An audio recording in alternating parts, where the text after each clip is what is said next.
arenes. उसमें we have seen the substitution reaction for इसमें last time, right? Substitution reactions we have seen. Now let's see the elimination reaction.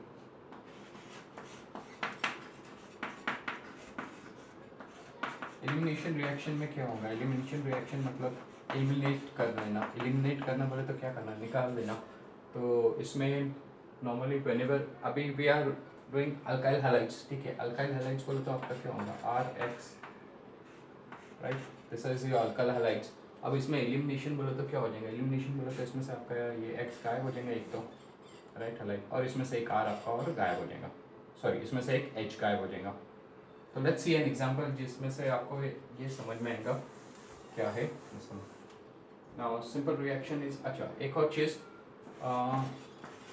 ये आपके carbon है. If halides is attached to this, तो this became alpha carbon, right. और उसको ये carbon को जो next carbon is attached, that is beta carbon. ये याद रखना. ये आगे alpha carbon and beta carbon क्या होता है इसका आपको आगे I will explain to you. So let's have an example of this. You have ethyl bromide, ठीक है. ethyl bromide है आपका, तो ethyl bromide is CH3, right, CH2Br. If this is react with potassium hydroxide in presence of pure and dry ether, right. अब this is an elimination reaction. Elimination reaction में क्या होगा? Let's take this alcoholic KOH. Elimination reaction में क्या होगा? This I will write this as CH3 को I will just write it in this way.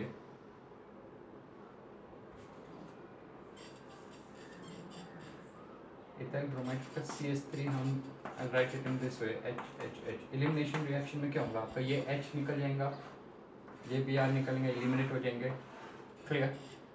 If this is eliminated, what you will have is ये carbon का एक bond break हो गया है, तो दिस इज CH2, राइट. ये carbon का एक बॉन्ड ब्रेक हो गया, this is CH2. Clear? CH2, ये H निकल गया, इसका Br निकल गया. नाउ इसके बीच में एक बॉन्ड था. Now, इसका एक बॉन्ड ब्रेक हुआ है, इसका एक बॉन्ड ब्रेक हुआ, and you have this bond. The ethene is formed, right? Up. This Br will go with K. बराबर. So you'll have KBr, and OH and H will combine and form H2. Clear? So this is an elimination reaction which is carried out in presence of dry ether. It's react with alcoholic KOH that will give you ethyl bromide, तो you will have ethene and KBr plus H2. तो हमेशा याद रखना जहाँ पे भी this is there. अभी एक और एग्जांपल ले लेते हैं. You have CH3A, right, and then you have यहाँ पे आपका क्लोरीन अटैच्ड है, तो यहाँ पे you will have CHCl and again you have CH, right. तो this you have it as isopropyl. ये isopropyl हो गया बिकॉज ये ब्रांच हो गया, तो दिस इज isopropyl क्लोराइड हो गया. ये इसको नॉर्मल इसमें will write it this one CH3 CHCl, right, and CH3. तो this is isopropyl chloride.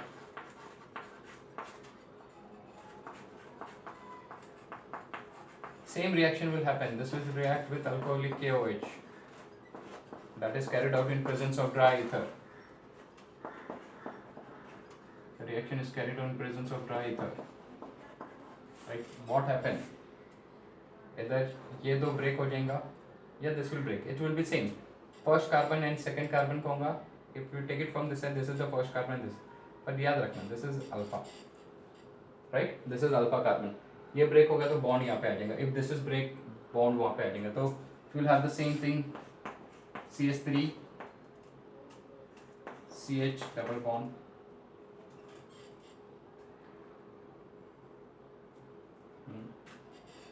CH2. Clear? plus KBr and water. Sorry, we took chloride, so this will be KCl. That's clear.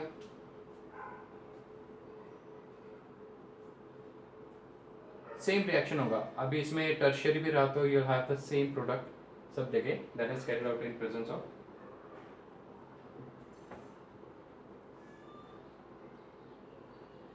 ठीक है.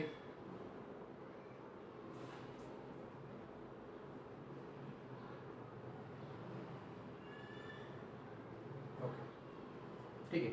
This एक काम करो. This reactions ना, sorry, you are not going to take the dry, but you will directly heat this. Just correct this. ये reaction में क्या होगा? When you heat this, ठीक है, alcoholic KOH, you will have the product. That's clear. Same thing will happen in this. अब इसमें एक there is an Sachs rule. तो एक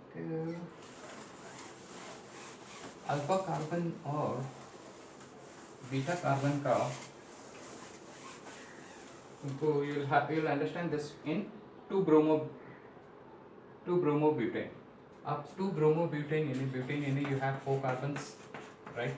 2-bromo अगर यहाँ से कैलकुलेट करते हो, या तो ब्रोमीन हो या, तो ये हो गया आपका CH, इसके 4 बॉन्ड हो गए, इसके 4 बॉन्ड हो गए, इसके 4 हो गए, इसके 4 हो गए. क्लियर? तो सॉल्व करने तुम ये हो गया H. This all H, right? So this is 2-bromobutane. या तो इसको सीधा लिख लो CH3, CHBr, CH2, CH3. Clear? अब इसमें याद रखना, इसमें आपके पास this is alpha carbon, right? इसके बाजू वाला carbon is beta carbon. Let's take this as beta 1, और ये कार्बन भी इसके बाजू में, तो दिस इज बीटा 2. क्लियर? अब again the same reactions carried out with alcoholic KOH. अब ये जब रिएक्शन होगा, this reaction with KOH, when you heat this, तो इसमें ये अलग अलग है. ये साइड आपके पास ये कार्बन है, दैट इज इथाइल ग्रुप है इधर, ये कार्बन के साइड, और ये कार्बन के साथ मिथाइल ग्रुप है, CH3. इथाइल ग्रुप मतलब दिस कार्बन को this is attach, this is C2H5, right? पूरा ये, और ये साइड सिर्फ आपका CH3. If you look at the right hand side, you have 2 carbon atoms this thing. तो अब इसमें क्या हो जाएगा ना, इफ दिस विल ब्रेक, तो you will have a product. ये क्या है? CH3 तो ऐसे ही रह गया, right? Then you have CH double bond CH and you got CH3, right? ये आपका this will be the major product. ठीक है, दैट इज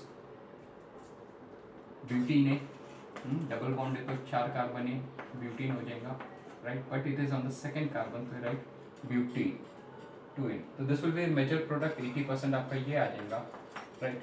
एंड इफ ये बॉन्ड ब्रेक होता है, राइट, ये ब्रोमीन और ये हाइड्रोजन एलिमिनेट होते हैं, तो then you will have the product CH2, right? CH2, CH3. Clear? This will be 20% आपका ये आ जाएगा, एंड दिस इज ब्यूटीन, या यू कैन राइट but1E. ठीक है? So this is di substitute, right? The disubstitute and monosubstitute that I will explain it to you again on. Clear? So this is how you will have this. तो याद रखने का. अब alpha carbon की जो हम बात कर रहे थे, तो जब भी ये रिएक्शन होगा तो अल्फा कार्बन और उसके बाजू वाला बीटा कार्बन, ये हाँ बीटा कार्बन होगा, वो उसके बीच में बॉन्ड फॉर्म होता है. अल्फा कार्बन कौन सा होता है? जिसको हैलाइड अटैच्ड होता है, राइट? तो यहाँ पे since we have 2 different this thing. अभी आपने इसके पहले प्रोटीन में देखा था, प्रोटीन में आपका इट वाज लाइक दिस, यहाँ पे आपका हैलाइड था, राइट? तो यहाँ बनो या यहाँ बनो, इट्स द सेम. इथीन का देखा, इथीन में तो you have only 2 this thing, यहाँ पे हैलाइड वाज अटैच्ड, तो बॉन्ड तो बट नेचुरल इसके बीच में ना. But when you have butane या ब्यूटाइल, उसके आगे पेंटाइल एंड ऑल उसमें रहेंगे, तो there you will always have 2 products. Clear? Now इसमें आपके पास है Sachs rule. सेज़ेफ रूल वो बोलता है कि द मेजर प्रोडक्ट इसमें वो फॉर्म होगा जिसमें double bond will be with that beta carbon जिसमें दैट इज मोर ब्रांच्ड, ठीक है, मतलब उसके पास इधर you consider as a less hydrogen, कम हाइड्रोजन होंगे या वो ज़्यादा ब्रांच होगा, तो दैट इज दिस थिंग। तो it says preferred product is the alkene which has greater number of alkyl group attached to it, ठीक है, या उसको greater number of alkyl group attached है, तो this will be a major product. अब इसको देखिए, ये बीटा कार्बन है, इसको यहाँ एक अल्काइल है, यहाँ पे एक अल्काइल ग्रुप है, इसको एक ही तरफ है, दूसरी तरफ नहीं है, right. So this will be the major product, ये डबल बॉन्ड फॉर्म करेगा इसके साथ, and this will not form if it's like this, right. ये ऐसा है आपका, इफ यहाँ पे आपका x है, क्लियर, तो डबल बॉन्ड आपका will come with this because this is attached to more alkyl groups as compared to this thing, तो डबल बॉन्ड आपका आएंगे, this will be the major product। अगर if this is this thing, right, अगर यहाँ पे आपका halides है, तो सेज़ेप्स रूल के हिसाब से क्या होगा, this is attached, this अभी यहाँ रखना आपके पास, this is also beta, this is also beta and this is also beta, हाँ, ये आपका अल्फा कार्बन है जिस पे हलाइड्स है, this is not attach to any carbon, this is not attach to any carbon, but ये देखो ये कार्बन को अटैच्ड है, तो major product will be double bond, ये जब ब्रेक होगा दिस विल ब्रेक, तो you will have double bond on this side, clear, Saytzeff rule clear. So what it says is alkene which has a greater number of alkyl group attached to Dabali bond carbon, ठीक है, तो double carbon को वहाँ होगा जहाँ पे you have greater number of alkyl group attached to it. Saytzeff rule clear. अब इसके बाद reaction with metal, reaction with metal, इसमें आपके पास